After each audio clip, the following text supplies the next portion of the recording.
Setelah selesai majelis, maka ada satu sahabat memperhatikan bagaimana raut muka baginda Nabi Muhammad SAW. Selesai majelis ditanya ini, ya Rasulullah, kenapa tadi satu pemuda datang kemudian muka engkau memerah ya Rasulullah?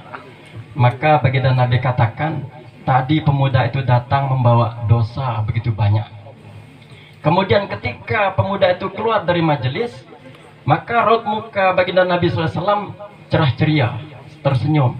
Maka ditanya oleh sahabat, kenapa muka engkau begitu wahai Rasulullah? Maka Rasulullah SAW katakan, setelah selesai majelis itu, dosa orang tersebut diampuni oleh Allah SWT. Mudah-mudahan kita yang hadir di sini, walaupun ada beberapa rekan-rekan kita yang hadir, insya Allah nanti atas izin Allah kita hadirkan, karena kegiatan ini akan kita lakukan setiap bulan, ya. Jadi kita sama-sama tawajuh mendengarkan apa yang disampaikan oleh penceramah atau mubayyin. Kepada yang bertugas kami persilahkan.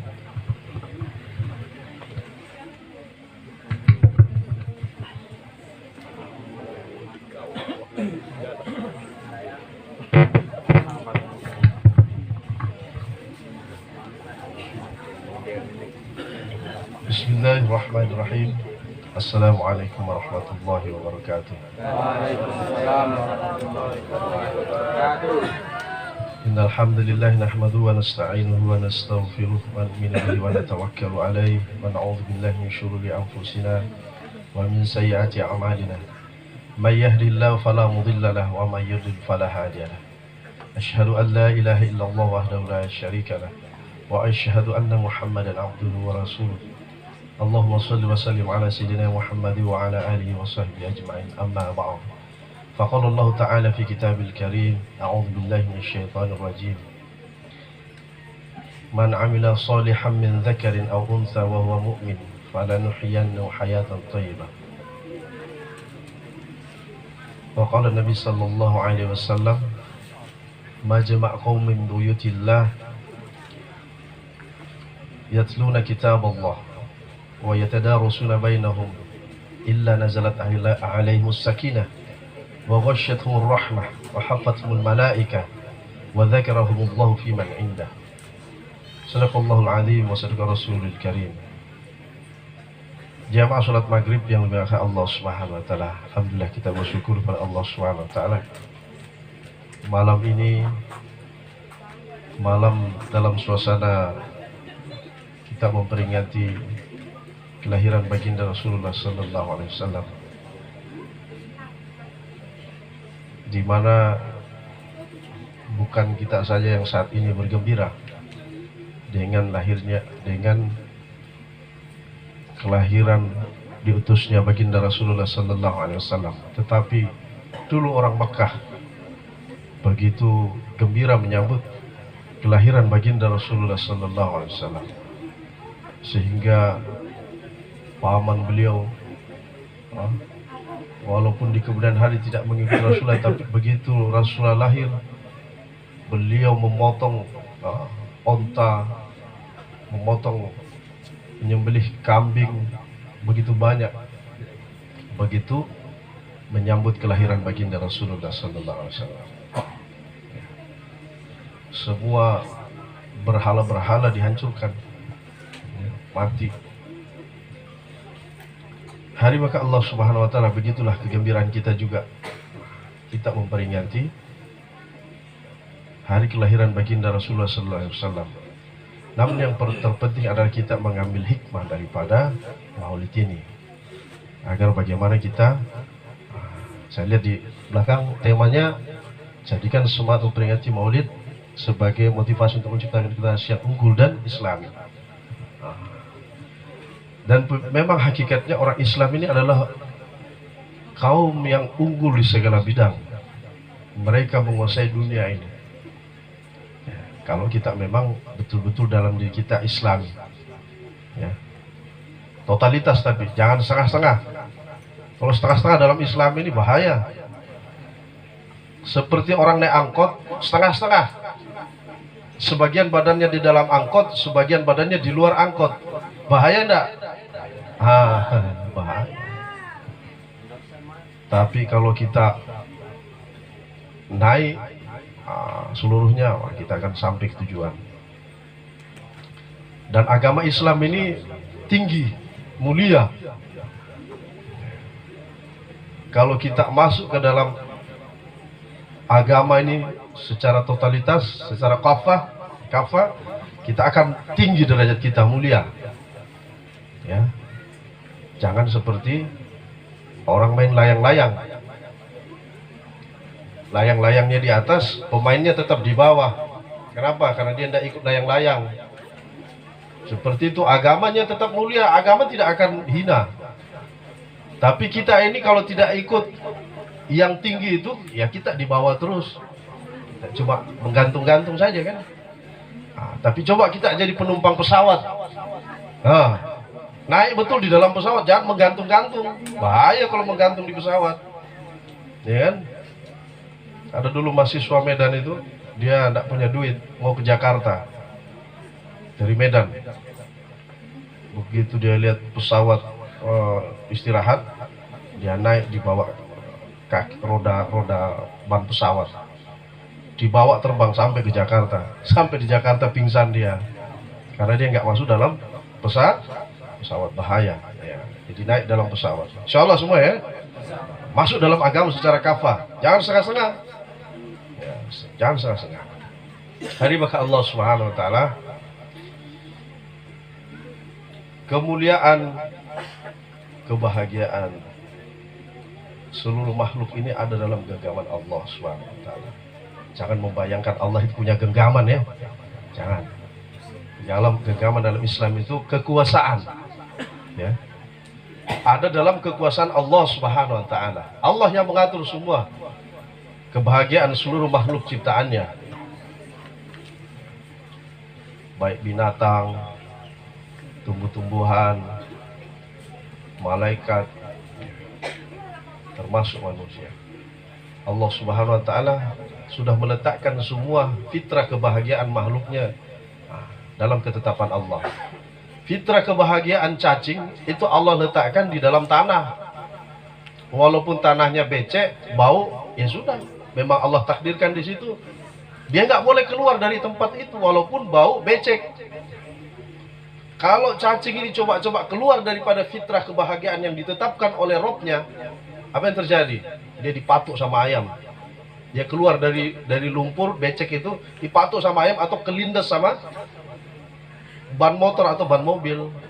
Kayaknya enaknya kita tidur di atas aspal, kata cacing ini.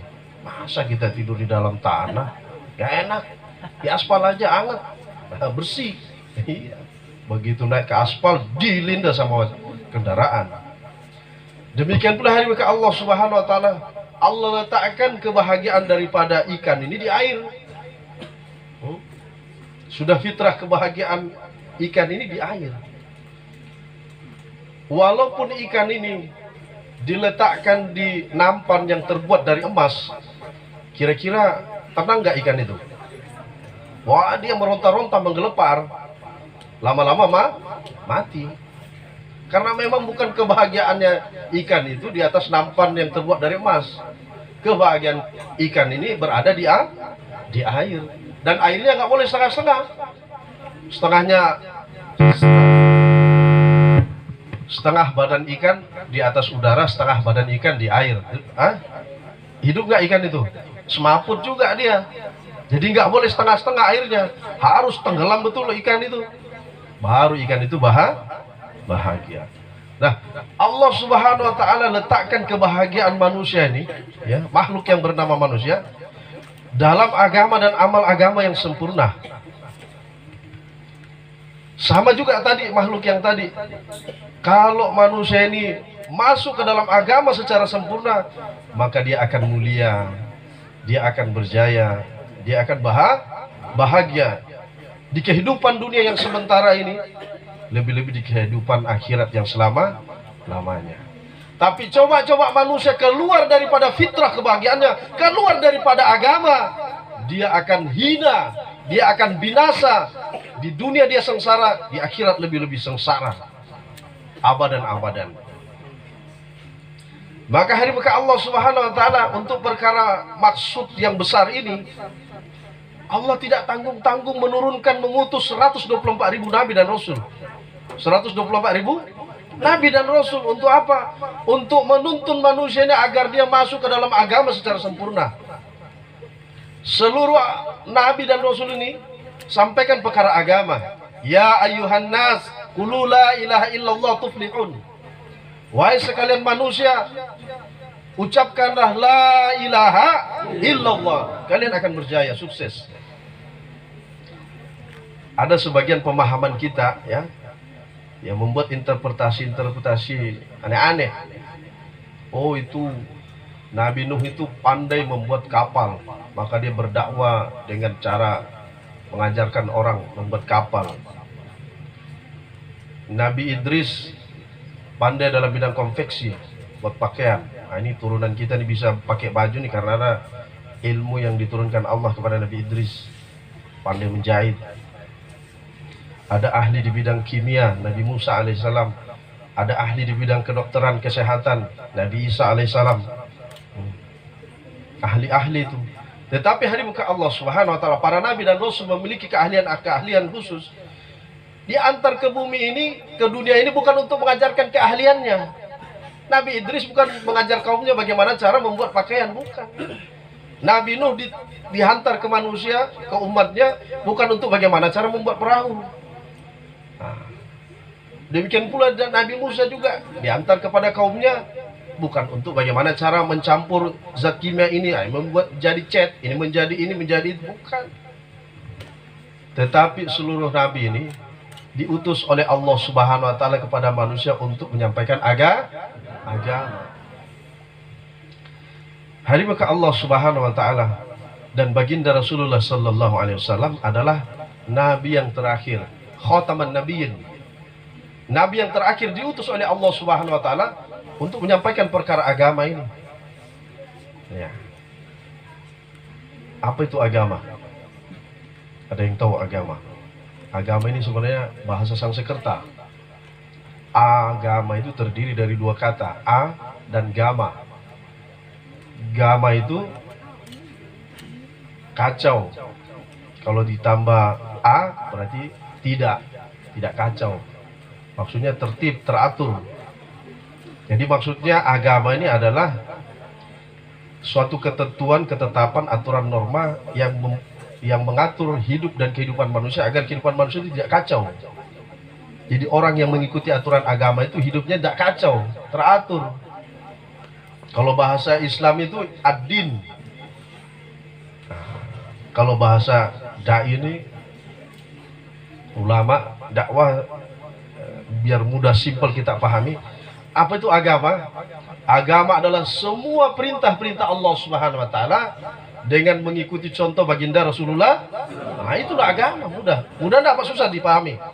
Semua perintah-perintah Allah dengan mengikuti contoh baginda Rasulullah sallallahu alaihi wasallam, itulah agama.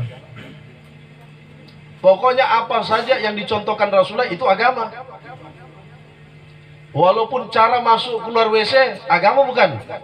Agama karena diajarkan oleh Rasulullah. Ada yang belum tahu cara masuk WC, keluar WC? Nggak mau ngaku karena banyak yang nggak tahu. Ya kan?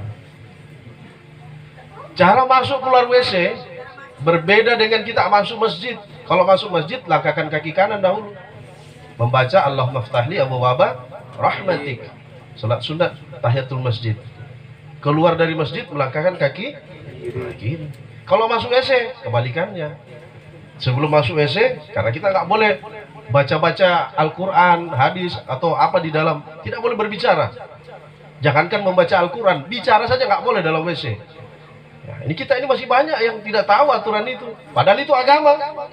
Itu baru sebagian kecil saja. Masuk keluar WC nggak tahu. Berarti belum 100%. Allahumma inni a'udzubika minal khubuthi wal khaba'ith.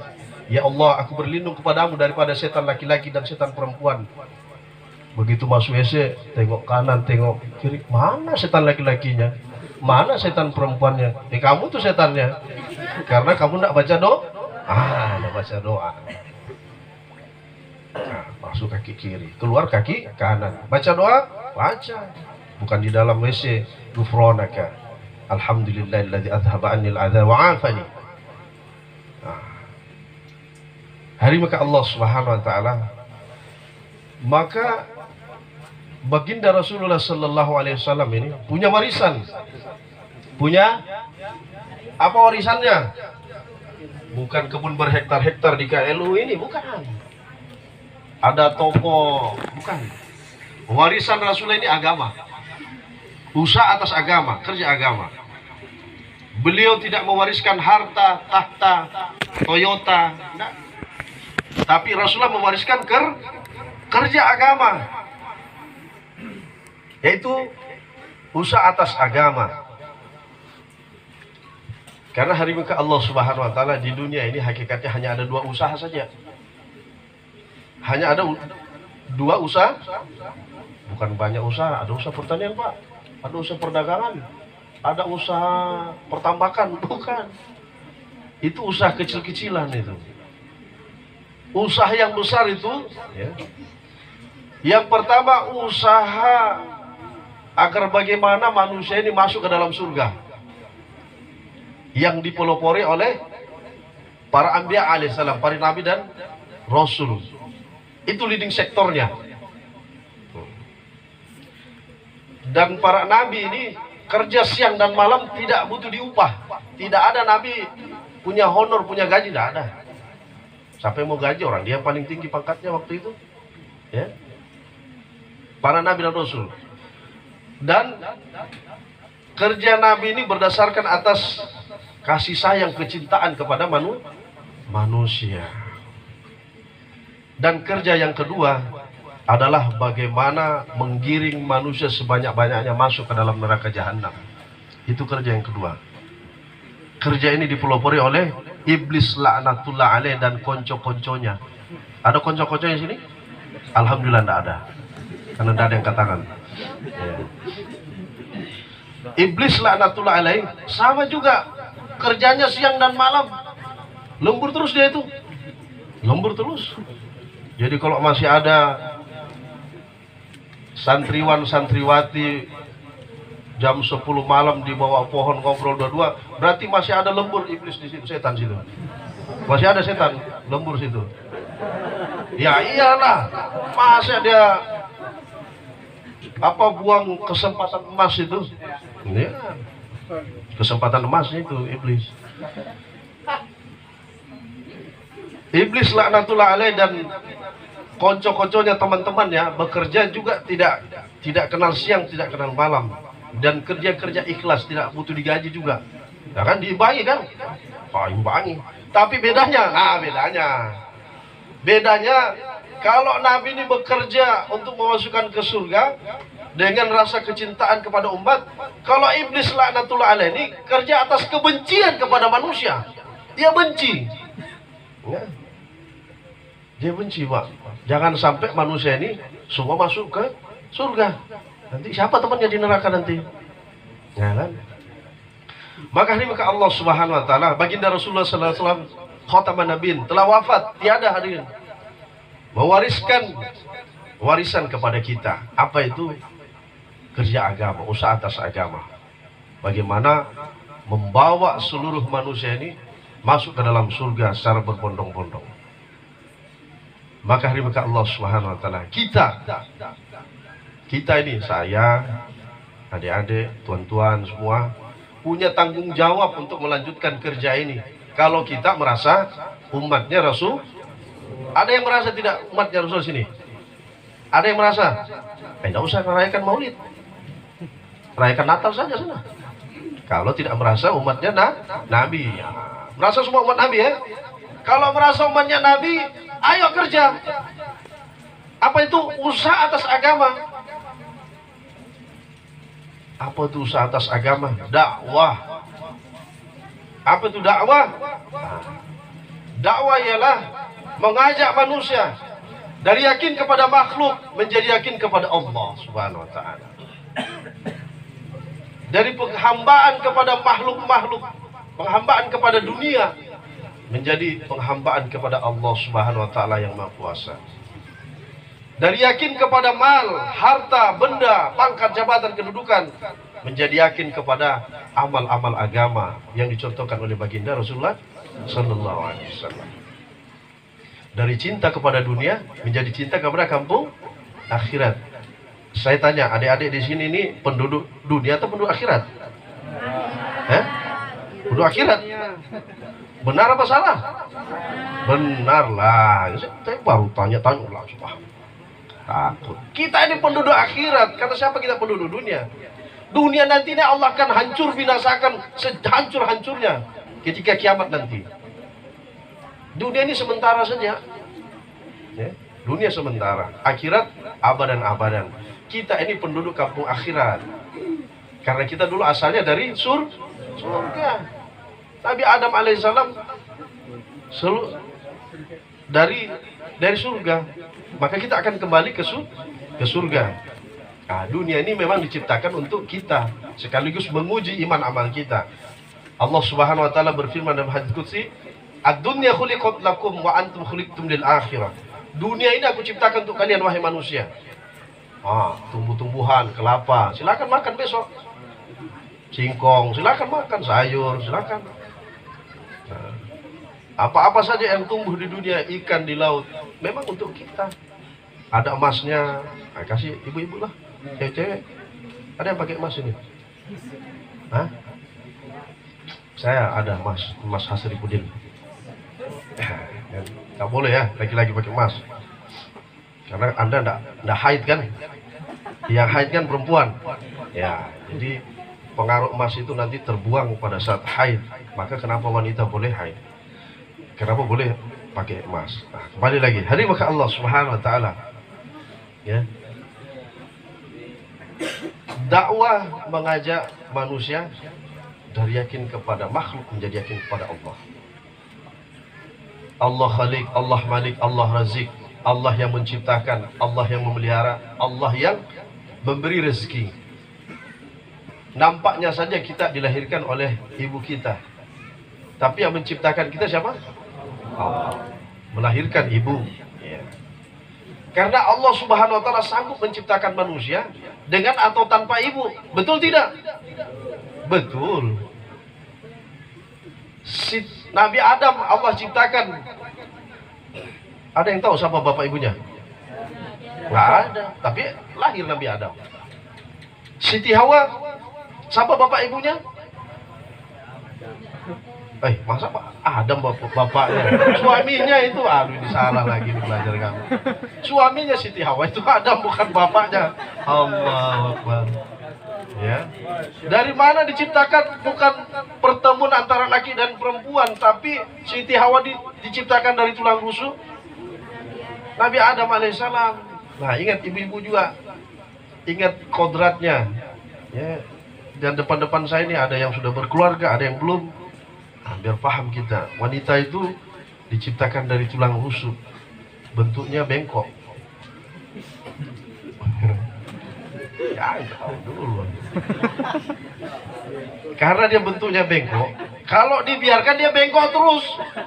Tapi kalau kita paksakan lurus, patah dia. Maka harus pandai-pandai kita menyikapi kaum wanita ini.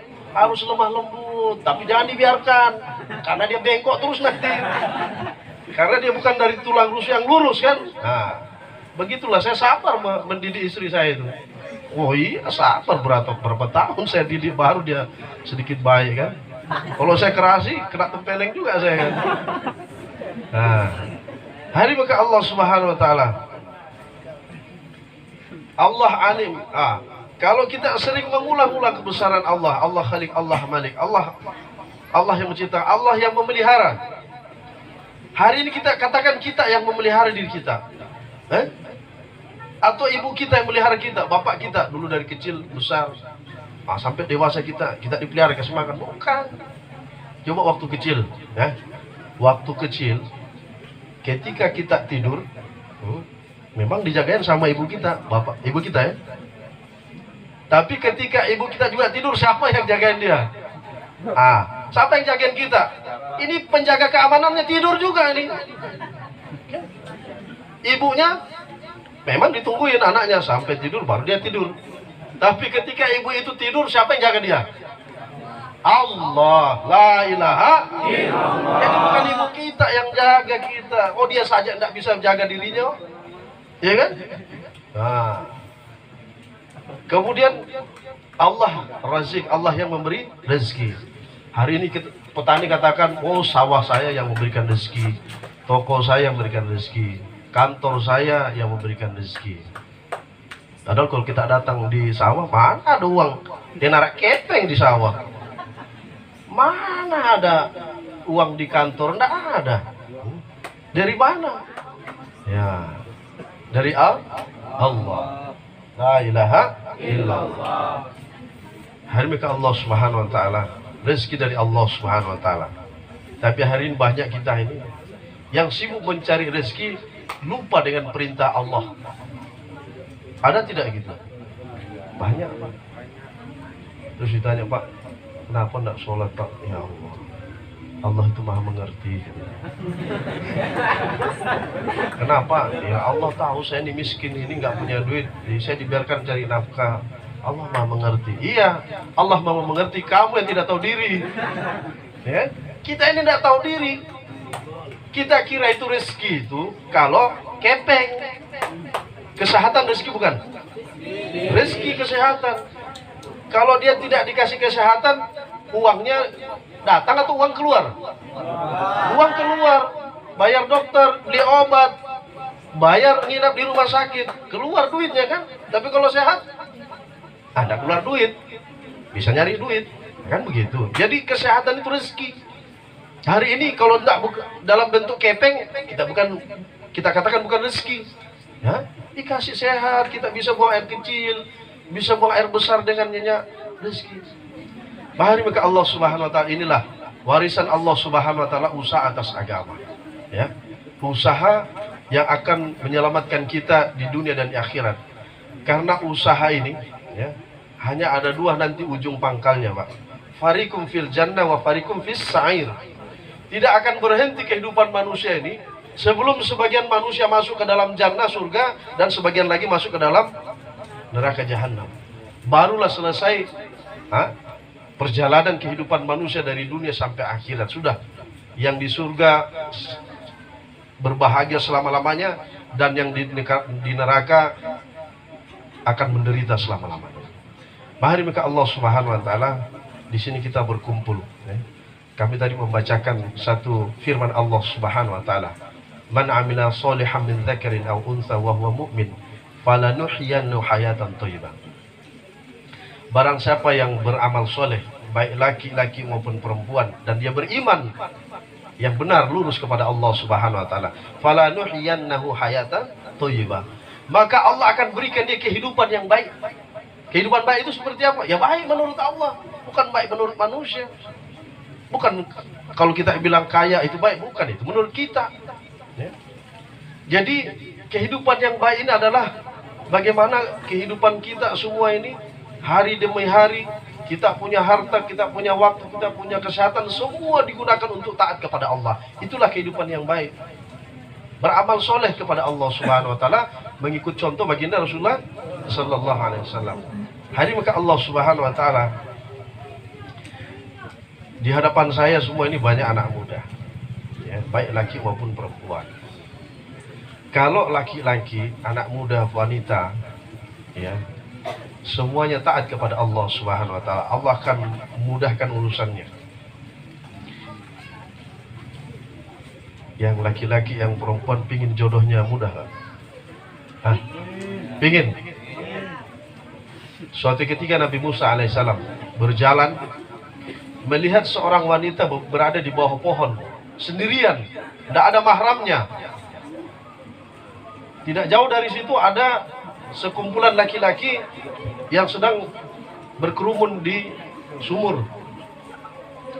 Maka timbul kerisauan Nabi Musa, bercampur tidak senangan daripada wanita berada di tempat laki-laki tidak didampingi mahram, didampingi muhrim.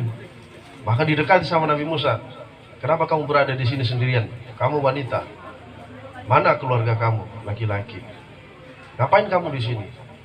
Maka dikatakan kepada Nabi Musa, saya sedang menunggu antrian ambil air karena di sana banyak laki-laki, saya bersembunyi di sini. Oh, nah ini yang kedua lagi kita harus sangka baik. Tapi kalau ada laki-laki perempuan tengah malam di situ di bawah pohon, sangka baik apa sangka buruk itu? Ya. Nah. Jadi, oh begitu, maka timbul rasa keresahan. Oh begitu, baik berarti dia ini. Ya sudah begini, mana ember kamu? Ini. Jadi kamu tunggu sini aja, saya ngambilkan. Ya, karena saya bisa ngantrian di sana. Begitu dapat air, dibawakan. Nah, sekarang saya akan bawakan air. Kamu silahkan jalan menuju ke rumahmu. Saya akan ikuti dari belakang. Sambil saya bawa air kamu ini. Nah, silahkan kamu jalan. Karena saya nggak tahu di mana rumah kamu. Jalan. Begitu jalan, astagfirullah, Nabi Musa ini. Dia lihat lenggok-lenggok, ini cewek depan ini. Stop. Astagfirullah, kenapa mas? Tukeran. Kamu di belakang saya di depan. Dosa saya ini. Ya.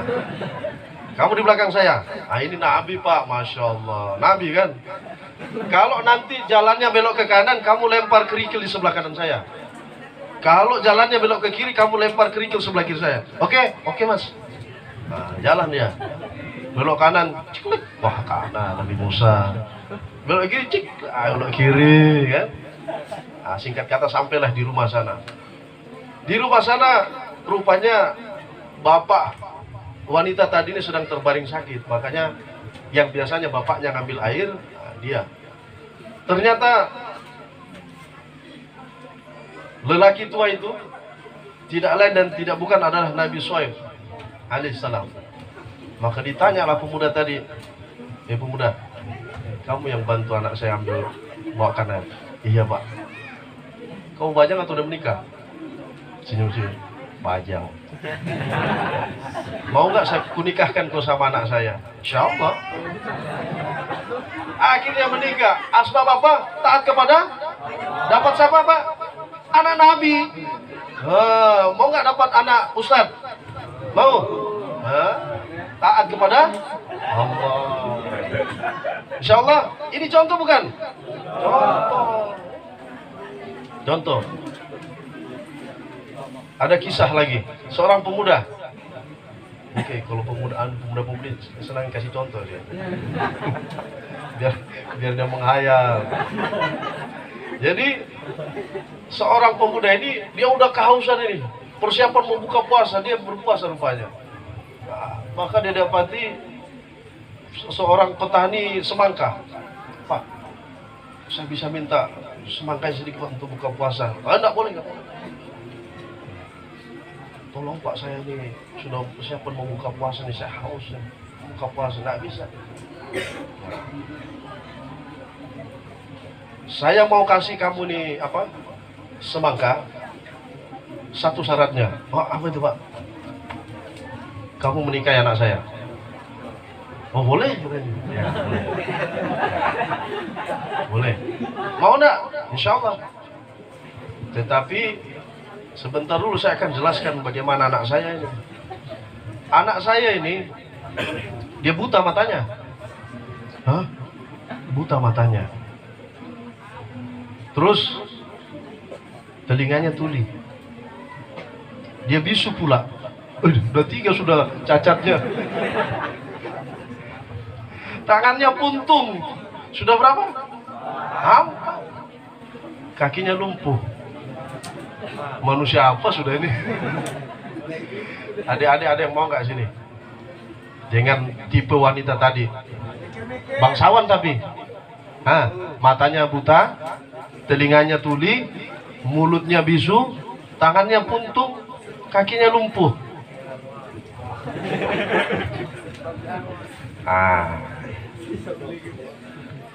Kalau kamu mau saya kasih ini semangka. Insya Allah. Mau. Maka dia berbuka puasa lah. Buka. Maka kamu sekarang saya nikahkan. Jadi yang benar tuh nikah itu wanita tidak perlu nongol di situ Pak. Hari ini Masya Allah wanitanya digilir salam-salaman yang bukan muhrimnya. Ini tidak perlu hadir wanitanya. Dia ijab kabul sama bapaknya. Itu saja cukup, sudah sah sudah. Ijab kabul lah sama bapaknya kan. Nah, sekarang kamu silakan ketemu istri kamu. Di mana, Pak? Itu di sana, di kamar. Di sana. Benar, Pak? Di sana kamu sana. Dia jalan lah. Dokter, assalamualaikum. Waalaikumsalam. Buka. Ibu udah masuk katanya. Masuk. Begitu dia buka tirai itu, kaget dia. Kok ada bidadari sini, ya Allah. Siapa kamu di sini katanya? Saya pemilik kamar ini. Yang benar kamu nih. Mana pemilik kamar ini? Saya ini. Dia lari keluar. Cari apa? Kita briefing dulu ya. Apa briefing? Break dulu. Lanjut ya. Lanjut. Jangan dengar ya. Nah. Pak, salah kamar saya, Pak. Loh, kamar mana kamu? Kamar sana. Itu sudah benar. Tapi tidak seperti ciri-ciri yang Tuhan jelaskan tadi istri saya. Kenapa memang? Katanya istri saya buta, telinganya tuli, terus mulutnya bisu, tangannya buntung, kakinya lumpuh. Dia normal, cantik lagi. Pesan-pesan begini. Ya, insyaallah ya. Jawab salam. Jawab azan.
Siapa yang nggak jawab salam?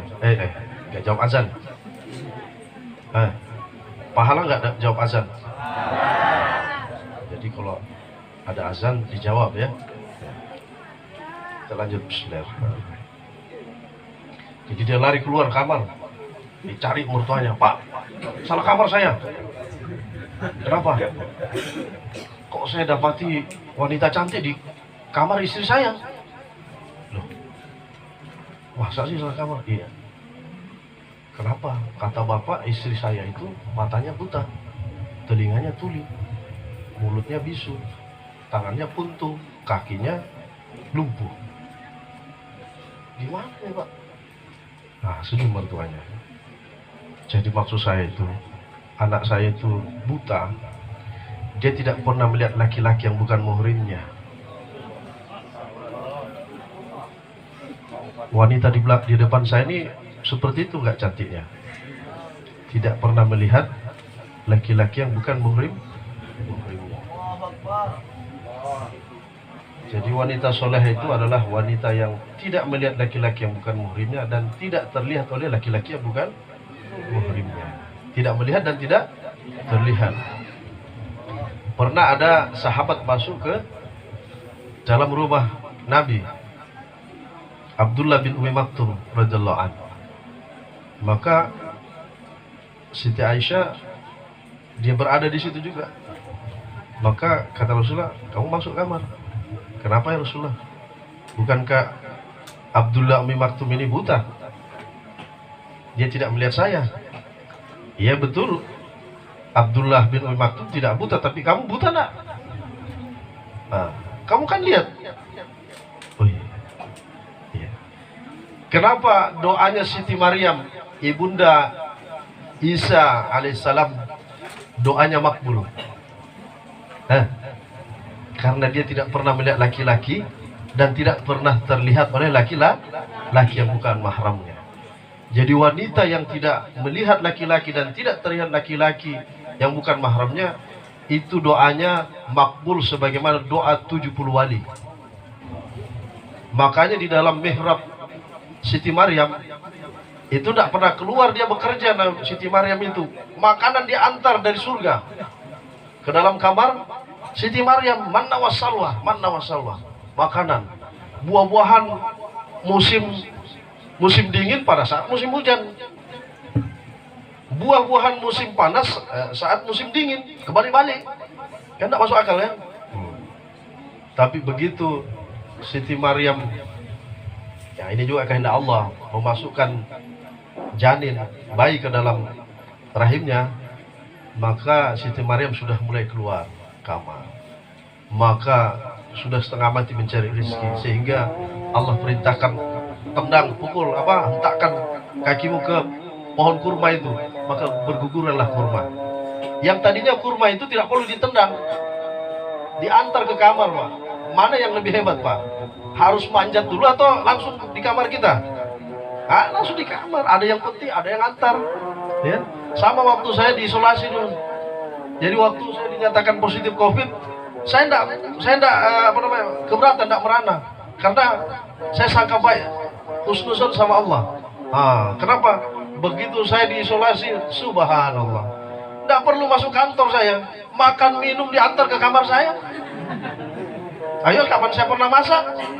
Kapan saya pernah kerja? Gaji di kantor jalan terus, saya nggak pernah kerja ngetik. Kerjanya makan, tidur, baca Quran, sholat, zikir, itu aja. Ternyata karena zikirnya itu bukan gara-gara saya diisolasi, gara-gara amalan, maka diantar makanan ya, udah sama tukang cek tembak kepala saya itu. Tembak. Diantar Pak. Jadi kalau wanita menjaga pandangannya ini, masya Allah, doanya makbul. Hari ini kenapa anak-anak banyak yang tidak susah soleh-soleha, susah hafalan Al-Qurannya? Karena ibunya keliaran kesana kemari. Apalagi yang dia tonton Sahrukan, laki-laki yang tampan. Wah, gimana mau makbul doanya? Ya, coba. Anak saya begini. Nah, terus saya katakan anak saya itu tuli telinganya, tuli. Karena dia tidak pernah mendengar pembicaraan sia-sia, tidak pernah mendengarkan pembicaraan sia-sia.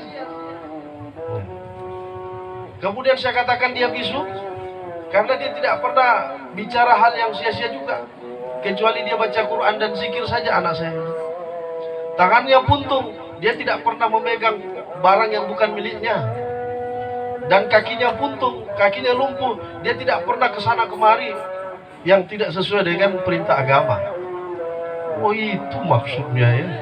Mau cacat lima jenis gitu? Tidak mau ya, tapi cantik. Tidak ada yang mau. Nah, maka hari maka Allah Subhanahu Wa Taala menikahlah pemuda-pemudi tadi ini, ya, pasangan yang sama-sama soleh dan soleha, ya, lakinya soleh, kerja puasa, ya, wanitanya soleha. Maka lahirlah seorang yang soleh bernama Syekh Abdul Qadir Jailani rahmatullah alaihi. Dari pernikahan mereka lahir Syekh Abdul Qadir Jailani. Itu Pak. Jadi kalau mau dapat anak soleh soleha, laki-laki, wanita, cari yang soleh soleha. Gimana? Dulu, masya Allah, saya dulu bingung menafsirkan ayat itu. Saya tidak hafal ayatnya, tapi saya dikasih tahu sepupu saya cewek. Saya bilang, Mbak, karena sepupu saya mau nanti kalau saya nikah, saya tamat, saya mau cari wanita soleha. Mana mungkin dapat wanita soleha? Gayamu kayak begitu, sholat nggak dijaga, playboy cap kucing. Mau dapat wanita soleha? Sorry ya. Tapi saya berkeinginan mendapatkan wanita yang soleha agar anak saya, keturunan saya soleh-soleha. Maka dia sebutkanlah ayat. Saya tidak bisa mengulang karena saya tidak hafal ayatnya. Laki-laki yang baik-baik hanya untuk wanita yang baik-baik. Mungkin ada yang hafal ayatnya sini. Nanti silakan buka Al-Quran lah. Dan wanita yang baik-baik hanya untuk laki-laki yang baik-baik. Ternyata saya bisa buktikan itu. Saya buktikan sekarang setelah saya kenal usaha dakwah. Dulu waktu saya tamat dari akabri kepolisian, yang saya cari yang mulus-mulus betisnya, yang cantik. Jadi ya bukan saya menceritakan aib, ini pengalaman, maksudnya masuk dalam Karbosari. Begitulah, masih zaman jahiliyah kan, belum kenal agama. Saya cari, kerja di Excel Center. Boleh juga ini jadi bayangkari istri polisi. Tapi cita-citanya pingin dapat orang wanita soleha, tapi maunya cantik yang terbuka. Gimana? Tidak sesuai kan? Tapi alhamdulillah saya punya komitmen. Saya mau menikah dengan kamu, tapi kamu harus menutup aurat. Oh memang itu yang saya cari. Paham, alhamdulillah. Saya juga mau menikah sama abang, tapi abang berhenti merokok. Nah ini berat ini. Aduh, bergeningnya berat sekali nih. Bergeningnya, deal-dealnya nih. Ya enggak apa-apa. Dalam hati saya, ya nanti kalau sudah berjalan waktu saya curi-curi lagi merokok kan. Kalau kamu kan enggak mungkin curi-curi buka jilbab kan. Akhirnya sikatkan jalan lah, berjalan Pak. Tapi karena saya niat nawaitunya baik, rupanya Allah sampaikan. Nah, hingga saya dapat penempatan pindah dari Jakarta pindah ke NTB sini, saya diperkenalkan dengan usaha yang mulai ini, usaha dakwah. Maka saya ikut 3 hari. Istri saya keberatan. Ngapain keluar 3 hari? Udah di rumah saja. Apa itu? Paling keseng gigi juga. Istighfar. Saya ini diajak anggota 3 hari, itikaf di masjid. Allah bohong. Jadi dulu SIM saya itu dicabut. SIM saya dicabut, bukan SIM surat izin mengemudi. Dicabut kepercayaan saya. Hilang kepercayaan dari istri kan.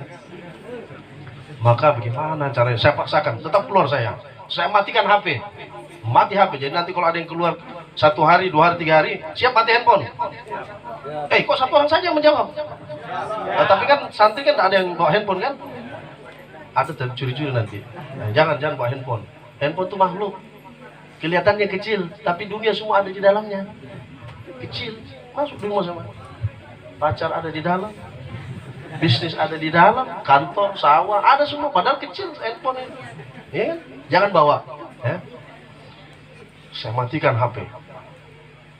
Terus begitu mau 3 hari saya lihat, 2 hari saya buka. Kata Ustaz, jangan dibuka Pak. Kenapa Ustaz? Jangan dibuka. banyak fitnah nanti. Dalam hati, fitnah apa lagi? Siapa yang mau fitnah saya di masjid ini? Tidak tahu istilah fitnah saya kan. Dia buka, astagfirullah, maki-maki saya masjid saya ini. Ini sudah kelakuan ini. Kalau sudah niat jahat pasti HP dimatikan. Padahal perintah Amir Sahab, matikan HP. Wah, siapa yang suzon Pak? Istri saya suzon sama saya. Padahal saya betul-betul di masjid di 3 hari 3 malam. Pak Ustadz, saya dimaki-maki masih saya ini.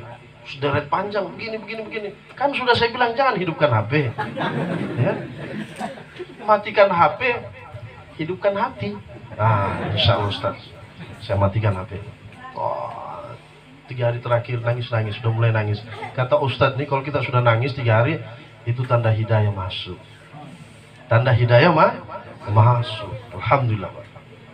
Di sanalah awal titik nadir saya terbalik 180 derajat. Pulang pakai jubah, kaget istri saya. Wih, ini santri dari mana nih? Santri 3 hari saya bilang. Pesantren kilat. Masya Allah. Assalamualaikum. Nah, mana mulutmu? Kenapa mulutnya? Buka mulutnya. Ada apa? Buka. Saya tahu isi saya ini senang anggur Pak. Saya belikan anggur dia. Udah buka mulut dulu, jangan mulai tanya. Saya kasih masuk anggur di mulutnya. Manis nggak?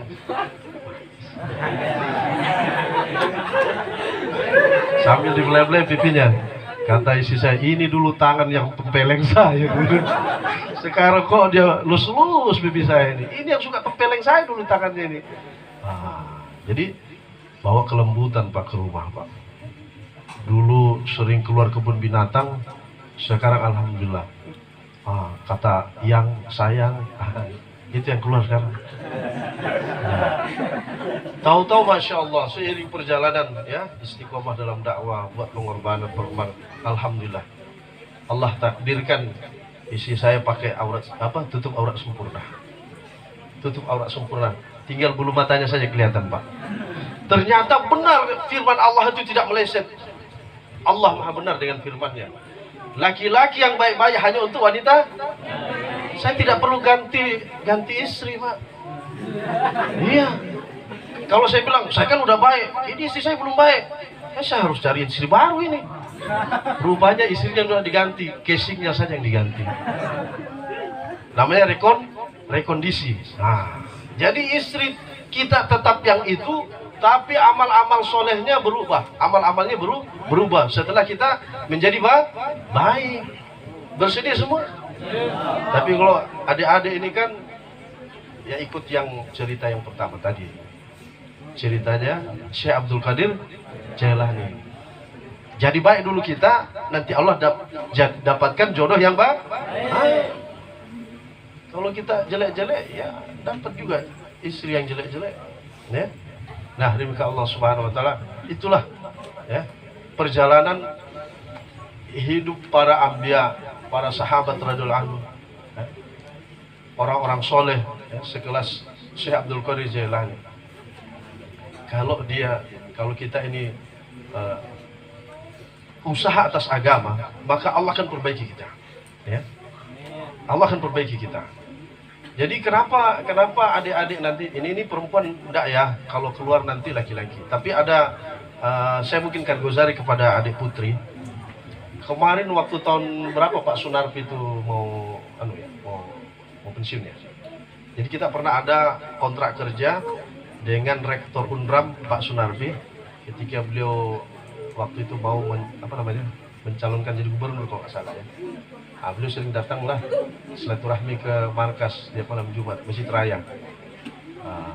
Maka muzakara sehingga beliau juga sampaikan bagaimana ya mengatasi mahasiswa-mahasiswa begini banyak dekadensi moral, banyak permasalahan-permasalahan. Oh gampang Pak, kata orang tua kita di markas, gampang. Bapak keluarkan saja mahasiswanya 3 hari yang laki-laki dan wanitanya juga bisa mahasiswinya. Bagaimana caranya? Caranya Bapak dulu keluar 3 hari. Kalau Bapak tidak keluar 3 hari, bagaimana tahu bagaimana mengeluarkan mahasiswa-mahasiswi ini? Bapak dulu keluar 3 hari. Akhirnya, oh iya saya mau. Keluar Pak Haji Sunarpi itu, Rektor Unram. Keluar 3 hari Pak. Kaget dia. Kalau begini nih saya keluarkan semua mahasiswa-mahasiswa saya ini. Begitu keluar beliau kan diikuti sama beberapa dekan-dekan keluar. Nah, singkat kata, dikeluarkanlah mahasiswa-mahasiswi Unram ini yang akan KKN. Yang laki-lakinya 3 hari itikaf di masjid ditunjuk di mana bisa dihandle oleh jamaah-jamaah. Yang wanita-wanitanya mahasiswinya ditunjuk beberapa rumah-rumah dai ini yang siap menerima. Salah satu rumah adalah rumah saya. Saya menerima wanita mahasiswi 15 orang. Kalau nggak 13, 15. Bukan saya, istri saya yang menerima. Bukan saya, jangan salah paham, tuan-tuan. Ya, rumah saya menerima. Tapi yang menerima dalam istri saya. Saya enggak ikut campur saya. Jadi 3 hari mereka datang jam 7, pulang sebelum asar, sebelum maghrib mereka pulang. 3 hari begitu. Jadi mereka tidak boleh menginap, pulang. Setelah mau berangkat KKN diberikan bekal sama istri saya, Fadilah Amal, tolong hidupkan taklim di tempat KKN. Kemudian istri saya buat grup WA, berangkatlah dia. Setelah itu selesai KKN, maka berlanjutlah silaturahmi. Istri saya ajak adik-adik itu, bagaimana kalau adik-adik ikut taklim masturah, taklim wanita. Bagaimana Bu? Ikut saja, nanti kami ajarkan ini. Singkat kata, jalanlah.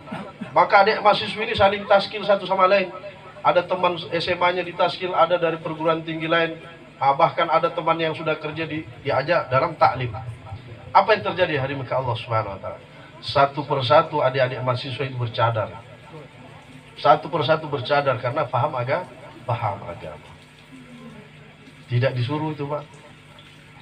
Bukan bapak ibunya yang nyuruh, tapi hidayah yang masuk ke dalam dirinya, sehingga dia merasa saya perlu menutup aurat sempurna. Apa yang terjadi? Ini sama dengan cerita yang tadi. Adik-adik ini satu persatu menikah, dan jodohnya baik-baik semua. Kebetulan ada beberapa di antara kami jadi mak comblangnya. Apa namanya itu? Birjonya gitu, birjodoh kan.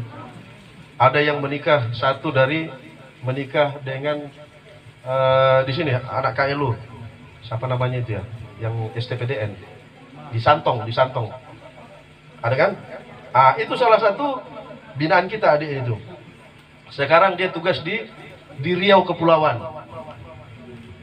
Yang lain ada menikah dengan dosen IAIN. Dan semua alhamdulillah suami mereka baik-baik semua. Kalau adik-adik mau dapat jodoh suami yang baik, taat kepada Allah. Man amila salihan min dzakarin aw untha wa huwa mu'min falanuhyiyannahu hayatan thayyibah. Barang siapa yang beramal soleh, baik laki maupun perempuan, dan dia beriman sempurna kepada Allah Subhanahu wa taala, Allah akan berikan dia kehidupan yang baik. Di antaranya jodoh yang baik, keluarga yang baik. Bersedia semua hari? Ya, maka nanti kita belajar. Nanti setelah ini kita akan muzakarah orang-orang tua di pondok ini dengan Ustadz ini, pimpinan di sini, untuk bagaimana nanti kita membuat suatu sistem agar bisa ada tarbiyah iman, tarbiyah amal bagi adik-adik mahasiswa-mahasiswi yang mengenyam pendidikan di sini tanpa mengganggu aktivitas proses belajar mengajar di sini. Bersedia semua kira-kira? Pingin jadi anak yang soleh? Pingin jadi anak yang soleh-soleh? Nah, ya. Maka diberkahi Allah Subhanahu wa taala, masa depan agama, masa depan negara, bangsa berada di pundak-pundak rekan-rekan semua, adik-adik semua. Pepatah Arab mengatakan, syubbanul yaum rijalul ghad. Pemuda hari ini adalah pemimpin di masa yang akan datang. Kalau pemuda hari ini imannya kuat, amalnya bagus, maka agama akan jaya. Bangsa negara ini akan baik. Sebaliknya, kalau adik-adik sekarang tidak usaha untuk memperbaiki iman, usaha tidak memperbaiki amal, maka rusaklah negara. Ya, negara dipimpin oleh menteri-menteri yang tidak sholat, menteri-menteri yang tidak tahu baca Quran, menteri-menteri yang tauhidnya rusak. Mau dibawa kemana agama ini? Mau dibawa kemana negara ini? Maka masa depan agama, masa depan bangsa, semua berada di pundak adik-adik semua pemuda. Ya, bersedia adik ya? Ya. Jangan menjadi penonton. Jangan menjadi penonton. Kata ulama, Islam nanti di kemudian hari akan jaya sebelum kiamat. Percaya gak? Islam akan jaya lagi? Pertanyaannya, Islam nanti jaya, kita jadi penonton atau jadi pemain? Mau jadi pemain? Kalau jadi pemain siap berpeluh-peluh di lapangan, ya, siap berpeluh-peluh. Coba lihat pemain sepak bola, keringat, bahkan 2 kali ganti baju, bahkan kadang-kadang lecet, di sliding, ada yang kesleo, udah gitu dicaci maki sama penonton. Betul dah? Woi, Cristiano Ronaldo, kenapa kamu tendang ke kiri, tendang ke kanan sana? Bodoh sekali kamu. Cristiano Ronaldo salah-salahin, dia suruh nendang bola nggak bisa, nyalain Cristiano Ronaldo. Ini Cristiano Ronaldo, ini Messi, ini apaan ini? Ya begitulah penonton, taunya menyalahkan, mengkritik. Nah, pemain begitu Pak, berpeluh-peluh, capek, ngos-ngosan, lecet-lecet, nggak apa-apa. Tapi yang cantik istrinya siapa Pak? Pemain apa penonton? Pemain lah. Yang banyak uangnya siapa? Yang pegang piala emas itu siapa? Penonton apa pemain? Pemain.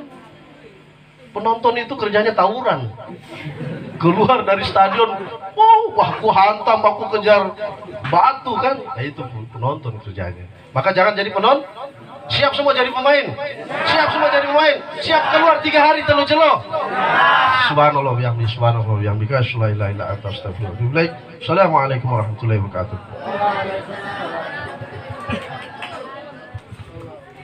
Assalamualaikum warahmatullahi wabarakatuh. Jadi kita sama-sama sudah dengar ya. Jadi tausiah, kemudian bayan di kaitan dengan penting kita mempersiapkan diri kita menjadi seorang pemain. Nah, untuk penting menjadi seorang pemain ini, maka perlu kita siapkan terus-menerus suasana-suasana agama agar hati kita ini tersuasana dengan kondisi amal agama. Ya, jadi insya Allah nanti selesai salat isya mungkin BEM mungkin nanti kita bisa musyawarah kaitan dengan rencana-rencana kita nanti insya Allah ya. Baik, itu saja mungkin yang kita bisa dengarkan. Jadi muadzin bisa